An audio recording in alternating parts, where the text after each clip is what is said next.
Hey everybody, Southern Sage here, and as promised, we're going to go through my Survival 2025 garden plan for this year. So in my garden plan, 15 raised beds, so you can see the rough layout there, and 3 stock tank wicking beds, and then I've got a perimeter fence area and a deep mulched Ruth Stout trial bed that I'm working with. So that would be my Ruth Stout bed. These beds all already exist.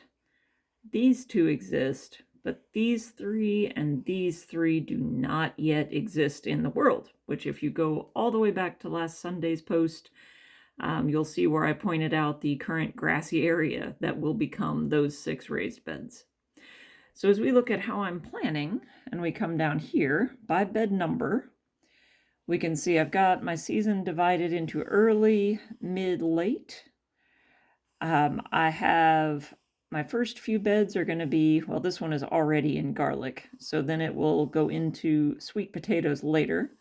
So half of this bed is planted in garlic right now. The other half will be green peas.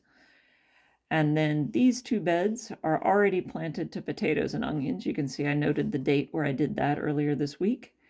They'll get some greens mixed in. Whenever those come out, they'll become fall root crops. Parsnips will go in immediately. These fall roots will probably go in after about a month of cover crop in the middle on these beds. These 2 I haven't finished planting yet, and they will be potatoes and onions mostly and will become sweet potatoes. So when we talk about the 50% easy keeping calorie crops, you can see where those are at.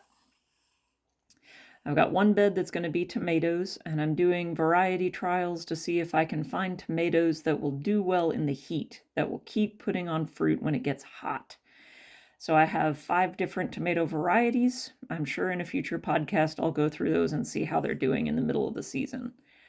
This bed is already planted to garlic and will become beans later in the season.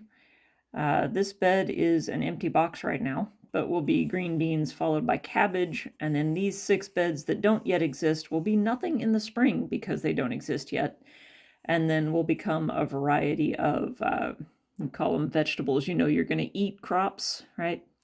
And a few fall roots. In my Ruth Stout bed, and my stock tanks, I'm doing some smaller stuff. I had luck last season with putting butternut squash up in the stock tank bed and having that elevation keep the squash bugs from finding it for a little bit. So I'm going to give that another try. And then I'm experimenting with yard-long beans as another green bean. For my family, green beans are an I will always eat it, everyone will eat it every time I serve it food. So in my 25% bulk vegetable category, those are going to hopefully go there. And then for the Ruth Stout square, I've got some tree grafting and some elderberry cuttings I've rooted already. And then I'm going to try cucumbers and pole beans there. So, yeah, and then more green beans around the perimeter. So that's my garden. It is in some ways more diverse than what I've done the last few years.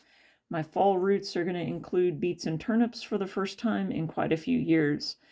I'm growing far more carrots this year than I have in many years, but really bulking up on the calorie crops that will keep well and hopefully keep us fed through the winter months. So that's what I'm doing. I would love to see your gardens. If you have a plan or not, tag me in it. I would love to celebrate with you as we all work on our survival gardens for 2025. Remember, like, subscribe, comment down below. Let me know what you'd like to learn about next. Thanks.